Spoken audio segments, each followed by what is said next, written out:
तो इंडिया जाके डॉक्टर नीरव गोयल हैं, वहाँ अपोलो हॉस्पिटल के बहुत अच्छे डॉक्टर हैं, head of department liver transplant के। उनकी तो उन्होंने मेरी वालदा का इलाज किया, लेकिन वो दुश्मन मुल्क है। हम दुश्मन मुल्क के में जाके भी अगर हमें सेहत मिली है, हमें जो है एक अच्छा ट्रीटमेंट मिली है, वो डॉक्टर नीरव गोयल आज भी हमें याद आता है कि वो एक अच्छा इंसान है और एक अच्छा उसकी एक अपने काम में एक अच्छी पकड़ है कि वो जो है ना लीवर ट्रांसप्लांट एक अच्छा करता है। और उनकी ट्रीट भी ऐसी अच्छी है कि आप यहाँ प्रोफेसर को आप बिना अपॉइंटमेंट के मिल नहीं सकते, लेकिन वो ऐसा डॉक्टर है कि आप वो बैठा है अपने कमरे में और बिना लॉक किए आप उसके कमरे में जा सकते हो, इतना बड़ा डॉक्टर है। कि मैंने जब पहली बार गया था तो मैंने 2 से ढाई 3 माह रहा था, 3 माह गुजारे। तो उसके बाद फिर दोबारा गया, उसमें भी मेरा 1 महीने का वीज़ा था, फिर गया, फिर 20 दिन के लिए गया।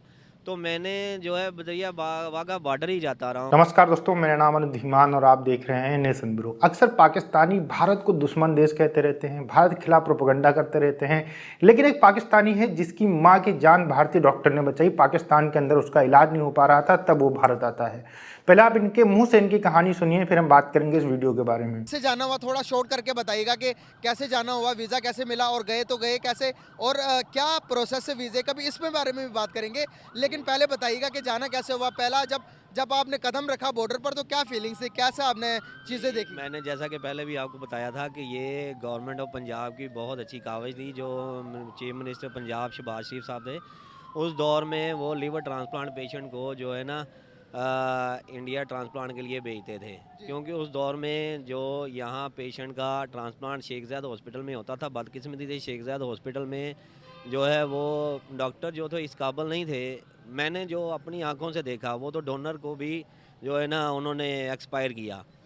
तो पाकिस्तान में शेख ज़ैद हॉस्पिटल में तो डोनर के भी वहाँ डेथ हुई, और उसके बाद जो है ना यहाँ शेख ज़ैद हॉस्पिटल में जो मेडिकल बोर्ड बनता था, हमारी जो एप्लीकेशन थी वो तवसत जो है राजा इशफाक सरवर मरहूम साहब हैं, अल्लाह ताला उनके दर्जात बुलंद फरमाए, नेक इंसान थे, उनके तवसत से राजा जो रियासत थे उनके दामाद मेरे बहुत से, उन्होंने जो है मेरे वालदा का केस रेफरेंड किया था। लेकिन अच्छा, मैं कट कर रहा हूँ, सॉरी। यहाँ पर कैसे पता चला कि भाई ये इलाज तो इंडिया में ही होगा? किसने बताया आपको? पाकिस्तान के सारे डॉक्टर फेल हो गए कि किडनी ट्रांसप्लांट पाकिस्तान में किसी से नहीं हो रही थी? किसने बताया? जब बताया तो आपको लगा कि वीज़ा मिल जाएगा? ये नहीं, ये थोड़ा सा मैं आपको ये भी तफसील में बताता हूँ कि मेरी वालदा का 2010 में हेपेटाइटिस सी डायग्नोज हो गया था।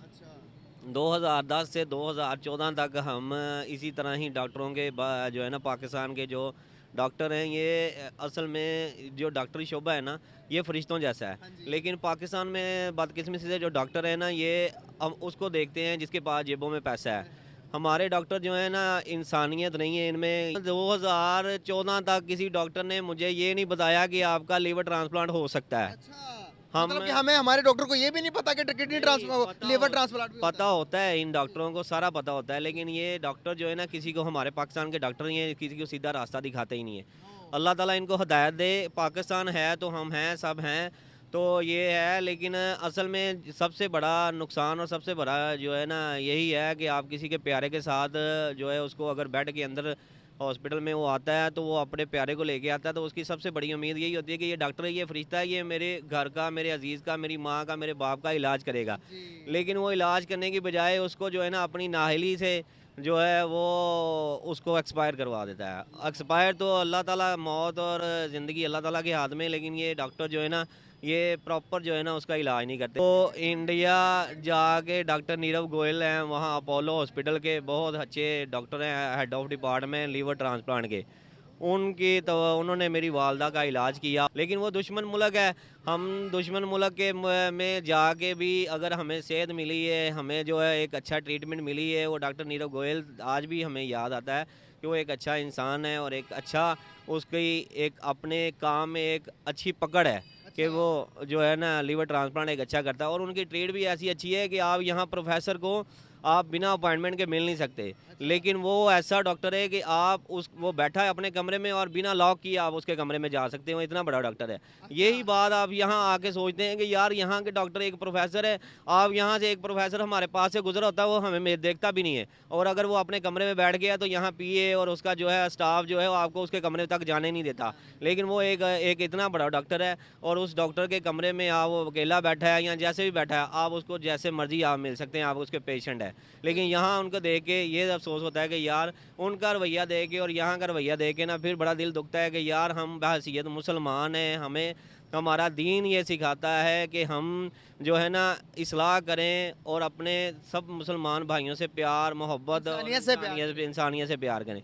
लेकिन यहाँ इंसानियत जो है ना, यहाँ फिर देख के दुख होता है कि यार हम अपना रास्ता भूल गए हैं। हमारा रास्ता जो था दीन ने बताया था वो उस रास्ते पे हमने चलना था, उस पे नहीं चल रहे। वहाँ पुरअमन तरीके से लोग रहते हैं, अपनी ज़िंदगी जीते हैं, किसी के साथ कुछ भी नहीं होता। ये अभी भी हम अब मीडिया निकाल के देखेंगे, अभी भी हमारे पॉलिटिशियंस के बारे में जो कहते हैं कि भाई हिंदुस्तान में मुसलमानों पर बड़ा जुल्म होता है, हिंदू बड़ा बुरा बर्ताव करते हैं मुसलमानों के साथ। तो आप इसको ज़रा बताइएगा कि क्या वाकई में ही वहाँ पर मुसलमानों के साथ मैंने पुरानी दिल्ली में जो मैंने पुरानी दिल्ली में सबसे ज़्यादा मुसलमान रहते हैं। पुरानी दिल्ली गया था, वहाँ निज़ामुद्दीन औलिया की दरगाह है। निज़ामुद्दीन औलिया की दरगाह बहुत मशहूर है और बड़े नामी। कितना टाइम रह के मैं जो है मैंने बताया था कि मैंने जब पहली बार गया था तो मैंने 2 से ढाई 3 माह रहा था। 3 माह गुजारे। तो उसके बाद फिर दोबारा गया, उसमें भी मेरा 1 महीने का वीज़ा था। फिर गया, फिर 20 दिन के लिए गया। तो मैंने जो है बदरिया वाघा बॉर्डर ही जाता रहा हूँ। इनके ट्रेन से जो है उनका सफ़र किया आके दिल्ली में। तो वहाँ जब आप एक बार एंटर होके उनके साथ आप चले जाते हैं तो ऐसे ही लगता है कि जैसे एक तस्वीर के 2 रुख हैं। तो वो उनके साथ जो है वो बिल्कुल हमारा बर्ताव जो है, उनका बर्ताव बिल्कुल ऐसे था जैसे हम एक दूसरे के साथ बड़े अज़लों से ज़मानों से मिलते आए हैं और कभी भी ऐसा नहीं लगा था कि हम किसी दूसरे मुल्क में आए हुए हैं। तो क्या पैगाम देंगे हमारे व्यूवर्स को, हमारे लोगों को, हमारे जो यहाँ पर मीडिया है, पॉलिटिशियन को क्या पैगाम देंगे कि जो यहाँ से कहते हैं कि भाई वहाँ पर तो बड़ा जुल्म है, जो नफरतों का व्यापार करते हैं? हमारे आप सरकार सल्लल्लाहु अलैहि वसल्लम ने फरमाया है कि आपका हमसाया अच्छा होना चाहिए। आपका हमसाया और आपका बर्ताव जो है ना हमसाये का साथ अच्छा होना चाहिए। ये इसका जवाबदेह होना चाहिए। अगर हमारा हमसाया हमारे साथ अच्छा नहीं है लेकिन हम अच्छे बनेंगे, वो अच्छे बनेंगे तो फिर ही बात आगे बढ़ेगी। कुछ उनकी खामियाँ हैं, कुछ अगर सोचें हमारी हैं, लेकिन कहने का मकसद है मिलेंगे, आपस में मोहब्बतें बढ़ेंगी और मोहब्बतें बढ़ेंगी तो फिर ही आपस में मेल जोल होगा। कि जैसे हम देखते हैं कि यार दूसरे यूरोप के मुल्क में आगे पीछे चले जाते तो उनकी सरहदें मिली हैं तो वो जो है ना बॉर्डर के साथ वो उनका कोई वीज़ा नहीं है। लेकिन यहाँ हमारा साथ हमसाया है, उनकी ज़िंदगी, इंसानों की ज़िंदगी में जो है ना खाने पीने के हिसाब से ज़रूरत इस्तेमाल की अशिया में इतनी आसानी है। लेकिन आज हम अपनी ज़िंदगी की में देख लें, इन्होंने जो है ना हमारे मुल्क के साथ क्या कर दिया है। दोस्तों, पाकिस्तान ही नहीं, भारत के अगल बगल के पड़ोसी जितने भी देश हैं सबको भारत वीज़ा देता है कि आप भारत में आकर इलाज करा सकते हैं। और वो आते हैं यहाँ पर इलाज कराते हैं, उसके बाद में जाकर अपने देश के अंदर भारत की जो अच्छी चीज़ें हैं उनके बारे में बताते हैं। और ये बंदा भी वही कर रहा है। इनकी माताजी को हुआ था लीवर कैंसर, तो लीवर ट्रांसप्लांट कराने के लिए ये भारत आए थे। पाकिस्तान के अंदर इनके जो डॉक्टर थे उसको डिटेक्ट ही नहीं कर पाए कि इनको लीवर ट्रांसप्लांट कराना चाहिए। कई साल तक भटकते रहे। उसके बाद में डॉक्टर ने कहा कि आप जाकर भारत इनका इलाज कराइए। तो इनके मन में कहीं ना कहीं ये खौफ जरूर रहा होगा कि भारत आएंगे और दुश्मन देश है, और इन्होंने भारत की एक अलग ही तस्वीर देख कर रखी रही होगी, अपने मन के अंदर बना कर रखी रही होगी, जो मीडिया के ऊपर दिखाई जाती है। उसके बाद में जब यहाँ पर आते हैं तो देखते हैं कि बिल्कुल यहाँ पर सारी चीज़ें सामान्य हैं। यहाँ के डॉक्टर अच्छे हैं, यहाँ का ट्रीटमेंट अच्छा, यहाँ के लोग अच्छे हैं और यहाँ पर सब लोग मिलजुल कर रहते हैं। ये सारी चीज़ें एक पाकिस्तानी जब यहाँ पर आके देखता है तो उसकी आंखें खुलती हैं। पाकिस्तान से जो बहुत सारे लोग भारत इलाज कराने आते हैं उनको हर साल वीज़ा दिया जाता है। तो वहाँ पर भारत ये नहीं देखता कि आप हिंदू हो या मुसलमान हैं, उनको ये देखा जाता है कि भैया आपको इलाज की ज़रूरत है तो फिर आपको वीज़ा दिया जाएगा, आप यहाँ पर आके इलाज करा सकते हैं। हम लोग कभी ये नहीं कहते हैं कि नॉन मुस्लिम मुस्लिम, ये दुनिया भर की बातें नहीं करते हैं। पाकिस्तान के जो मैक्सिमम लोग होते हैं उनकी बात ही यहाँ चालू होती है कि हम मुसलमान हैं, काफिर हैं, वो हम इनको ख़त्म कर देंगे, गजवा हिंद करेंगे, इस तरीके की बातें करते हैं। ये एक ऐसा लगता है कि परसेप्शन इनके दिमाग के अंदर फिट कर दिया गया है। उन्हीं सारी चीज़ों के ऊपर ये बात करते रहते हैं। भारत ने हमेशा अपने पड़ोसी देशों का साथ दिया। पाकिस्तान अगर आतंकवाद पैदा करना बंद कर दे तो फिर हमारे यहाँ के जो रिलेशन है वो अच्छे हो सकते हैं। लेकिन पाकिस्तान के कुछ जिहादी संगठन हैं जो ऐसा नहीं होने देंगे और पाकिस्तान की गवर्नमेंट भी नहीं चाहती है कि उनके संबंध भारत के साथ अच्छे हों। आपका क्या कहना है, कमेंट सेक्शन में जरूर बताइएगा। मिलते हैं नए वीडियो के साथ। नमस्कार, धन्यवाद, जय हिंद, जय भारत।